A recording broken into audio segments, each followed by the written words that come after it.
వెనకేమో అందరూ అన్ని క్యాస్ట్ల వాళ్ళు, అన్ని వర్గాలు, అన్ని వీళ్ళు అందరు వచ్చి గుమిగూడేవాళ్ళు.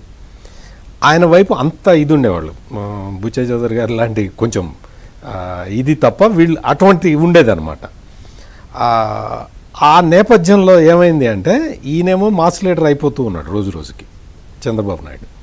దగ్గుబాటి వెంకటేశ్వరరావు కొంచెం ఎలిమినేట్ అవుతూ వచ్చాడు.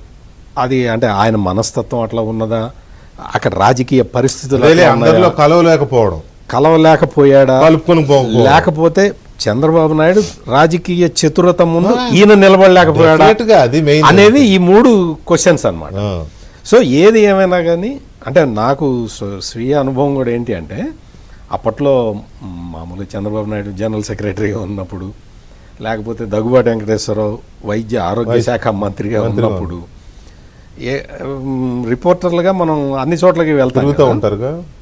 చంద్రబాబు నాయుడు దగ్గరికి వెళ్ళినప్పుడు ఆయన అక్కడికి వెళ్ళొచ్చారా అని కానీ, ఆయన కలిసి వచ్చారా అని కానీ ఎప్పుడు అడిగేవాడు కాదు. అక్కడికంటే తోడేలుడి దగ్గరికి వెళ్ళొచ్చారా అసలు ప్రస్తావన కూడా తెచ్చేవాడు కాదు. ఎవరన్నా మాట్లాడినా కట్ చేసేవాడు. అసలు దగ్గుబాటి వెంకటేశ్వర ఉండేది కాదు, అసలు ఆ టాపిక్ ఉండేది కాదు చంద్రబాబు దగ్గర. అదే దగ్గుబాటి వెంకటేశ్వరరావు దగ్గరికి వెళ్తే అక్కడికి వెళ్ళొచ్చారా, ఆయన్ని కలిసి వచ్చారా, అక్కడ ఏం జరుగుతుంది అని ఈయన అసలు వెళ్ళిన రిపోర్టర్లందరినీ అదే అడిగేవాడు. ఆయన రిపోర్టింగ్ చేసేవాడు. ఈ తరహాలో ఉండేదన్నమాట. అంటే ఏంటి చంద్రబాబు దగ్గర ఎవరెవరు ఉన్నారు, అక్కడ ఏం జరుగుతుంది అనే ఒక యాంగ్జైటీ తోటి, అంటే ఆయనకి కౌంటర్గా మనం పాలిటిక్స్ చేయాలి అన్న తపన అనమాట. ఆ తపన ఈయనలో కనపడేది కాదు. ఈయన ఏంటంటే ఇంటెలిజెన్స్ అవసరం కానీ ఇలా బయటపడకూడదు కదా. చంద్రబాబుకి ఇంటెలిజెన్స్ ఉంటుంది, దగ్గుబాటి దగ్గరికి ఎవడెళ్తే మొత్తం లిస్ట్ మొత్తం వస్తుంది. అసలు ఇంకొక విషయం ఏంటంటే దగ్గుబాటి వెంకటేశ్వరరావు మంత్రిగా, కేబినెట్ మంత్రిగా, మంత్రివర్గంలో ఉన్న సమయంలో మంత్రివర్గంలో ఏం జరిగిందో జరగబోయేదో ముందర చంద్రబాబు నాయుడికి తెలిసేది. అందుకని మేము చాలామంది ఇటు వెళ్ళేవాళ్ళం. చంద్రబాబు దగ్గరికి వెళ్తే వార్త దొరుకుతుందని. మనకి ఎంతసేపు న్యూస్ యాంగిల్ తప్ప మనకి ఇవన్నీ అనుకుంటాం. ఒక మంచి వార్త మనకు రావాలి, మనం ఇటు వెళ్తే ఇక్కడ అన్ని విషయాలు తెలుస్తూ ఉంటాయి. చంద్రబాబు ఎప్పుడు చెప్పడు. ఆయన ఎప్పుడు కూడా ఈ వార్త రాయండి, ఈ వార్త ఇట్లా రాయండి. మీరు కానీ లేకపోతే అప్పుడు మీ కాంటెంపరీ యాక్టివ్ రిపోర్టర్స్గా ఉన్నవాళ్ళు ఎవరైనా సీనియర్లు ఇప్పుడు మీరు చెప్పిన దీన్ని ఎప్పుడైనా వార్తగా రాశారా? అక్కడికి వెళ్తే ఆయన అసలు తోడలుడు గురించి ఇక్కడ ఈయన మాత్రం వెళ్ళిన ప్రతి వాడిని, అంటే అప్పుడు గాసిప్స్ రాయటం లేదు కదా, లేదు వార్త రాయాల్సిందే తప్ప మోగిపోయాయి. ఇప్పుడైతే సోషల్ మీడియాలో అన్ని గాసిప్సే ఉంటాయి, రియాలిటీ ఉండదు. అక్కడ ఏంటి అంటే మనం రేపు ఇదే వైరల్ అవుతుంది చూడండి ఇప్పుడున్న దీంట్లో.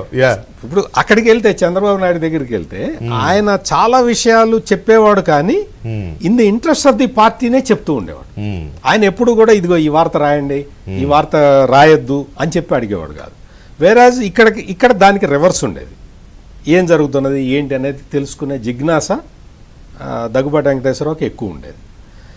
అట్లా ఆ పరిణామ క్రమంలో వీళ్ళకి మధ్యలో మామూలుగా జర్నలిస్టులతోనే అట్లా మాట్లాడుతున్నారు అంటే ఇంకా ఆయన సన్నిహితులతోటి దగ్గుబాటి వెంకటేశ్వరరావు ఎట్లా ఉంటాడో అందరికీ అర్థమైపోతూనే ఉంటుంది.